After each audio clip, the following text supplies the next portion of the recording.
नया मोबाइल नया चार्जर कीन दी राजा जी। नया मोबाइल नया चार्जर कीन दी राजा जी।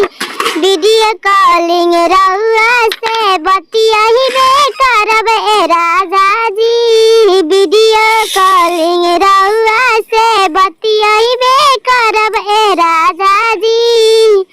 सास करी है झगड़ा रगड़ा करबे करब ए राजा जी। सास करी है झगड़ा रगड़ा करबे करब ए राजा जी। वीडियो कॉलिंग रहुआ से बतियाइबे करब ए राजा जी।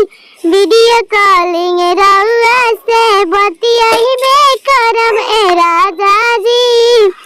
नया मोबाइल नया चार्जर कीन दी राजा जी। नया मोबाइल नया चार्जर कीन दी राजा जी। Video calling